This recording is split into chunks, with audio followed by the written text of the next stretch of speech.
இன்னைக்கு சீரடி காசியில் ஒரு சூப்பர் ட்ராமா ரெடியாக இருக்குது. மீனா கிச்சனில் ஃபுல் ஆக்ஷனில் சூப் பண்ணிட்டு இருக்காங்க. பட் அதில் மிஸ்ட்ரி ஒன்று இருக்குது. ஸ்ருதி என்ன பிளான் பண்ணுறாங்க, மீனா கிட்ட சீக்ரெட் வந்து சொல்ல போகிறாங்களா இல்லையா, எல்லாமே மிக்ஸ் ஆகும்போது டென்ஷன் வந்து வேற லெவலில் வந்து வரப்போகுது. அதில் பார்த்தீங்கன்னா ரொமான்ஸ், காமெடி, சஸ்பென்ஸ், கொஞ்சம் கோவம் அப்படின்ட்டு எல்லாமே இருக்குது. ஒரு பக்கம் பிஸ்னஸ் ஐடியாஸ், இன்னொரு பக்கம் சண்டை, பொய், அசிங்கம் எல்லாமே கலந்து சுவாரஸ்யமாக இருக்க போகுது. வாங்க என்ன நடந்துச்சு அப்படின்றத பார்க்கலாம்.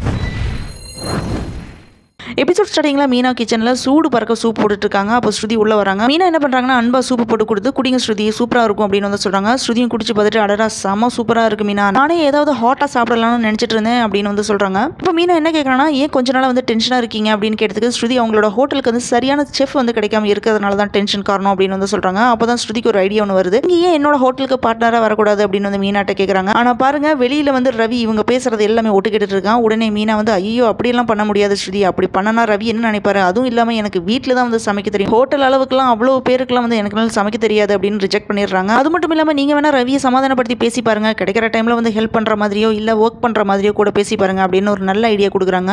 இதுவும் ஒரு நல்ல ஐடியா தான் மீனா, நான் பேசி பார்க்குறேன் அப்படின்னு சொல்லிட்டு ஸ்ருதி அங்கேருந்து போயிடுறான். உடனே ரவி கிச்சனுக்குள்ளே வரான். ரொம்ப தேங்க்ஸ் அண்ணி அப்படின்னு வந்து சொல்கிறான். மீனா சூப்பை எடுத்து கொடுத்துட்டு எடுத்துக்கோங்க ரவி அப்படின்னு சொல்கிறாங்க. அதுக்கப்புறம் மீனா சூப்பை எல்லாருக்குமே ஊற்றி எடுத்துகிட்டு வந்து கொடுக்குறாங்க. அப்போ முத்து வேகமாக வந்து சூப்பரான வாசனை தூக்குது மீனா அப்படின்னு சொல்லிட்டு வந்து குடிக்கிறான். அண்ணாமலைக்கும் விஜயாவுக்கும் மீனா வந்து கொடுக்குறாங்க. ஆனால் ரோஹிணி வரும்போது இவளுக்கு கொடுக்க வேண்டாம் அப்படின்னு வந்து சொல்லிடுறாங்க. இந்த சூப்பை போடுறத வச்சு ஈவினிங் மட்டும் சூப்பு கடை நடத்தலாம் போல இருக்கே அப்படின்னு வந்து சொல்கிறான். அதில் வர காசை வச்சு நீங்கள் சொல்கிற யோகா கிளாஸை வாங்கிடலாம் அப்படின்னு முத்து கிண்டலாக வந்து பேசுகிறான்.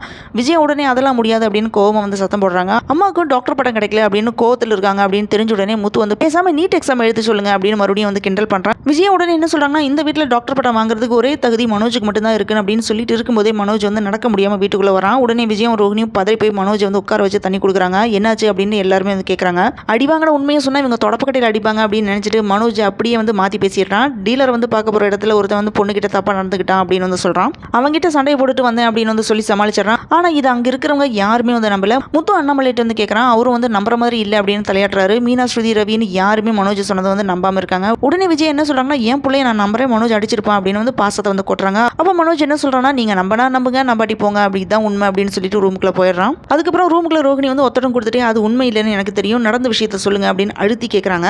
வேற வழி இல்லாமல் மனோஜ் என்ன பண்ணுறான்னா அவன் ஃப்ரெண்டு கொடுத்த ஐடியாவும் அதே மாதிரி ராணி வீட்டில் நடந்த பிரச்சனை, அதனால மாட்டிக்கிட்ட பிரச்சனை, சந்தோஷ் விட்டுட்டு அங்கிருந்து ஓடுனதை மனோஜ் தயங்கிட்டே எல்லாமே சொல்லிடுறான். இதை கேட்ட ரோஹிணி வந்து கோபப்பட்டு திட்டுறாங்க. எதுக்காக நீ இந்த மாதிரி பண்ணிட்டு இருக்க அப்படின்னு வந்து கேட்குறாங்க. இனிமே அவங்க கிட்ட பேசுற வேலையை வச்சுக்காத அப்படின்னு ரொம்ப ஹார்ஷாக வந்து வார்னிங் பண்ணுறாங்க. இந்த எபிசோட கடைசியில் எப்படி போகுதுன்னு பார்த்தீங்கன்னா விஜயோட டான்ஸ் கிளாஸில் வந்துட்டு பார்வதியோட பர்த்டே வந்து செலிப்ரேட் பண்ணுறாங்க. இப்படி தான் இன்னைக்கு வந்து எபிசோட் வந்து சுவாரஸ்யமாக வந்து முடிஞ்சிருக்கு. ஸோ இன்னைக்கு எபிசோடில் மீனா, ஸ்ருதி, மனோஜ், விஜயா எல்லாருமே டென்ஷன், காமெடி, எமோஷன்ஸில் எல்லாமே மிக்சடாக இருந்துச்சு. இதை பார்த்தா உங்களுக்கு கூட ஒரு ஃபுல் என்டர்டைன்மெண்ட் டோஸாக வந்து இருந்திருக்கும் அப்படின்னு நம்புறேன். இன்னைக்கு ஸ்டோரி உங்களுக்கு வந்து பிடிச்சதுனா லைக் பண்ணுங்க, ஷேர் பண்ணுங்க அண்ட் கமெண்ட்ல உங்க ஃபீலை வந்து சொல்லுங்க. நெக்ஸ்ட் எபிசோட்ல என்ன ட்விஸ்ட் வரும் அப்படின்ட்டு மிஸ் பண்ணிடாதீங்க. Stay tuned.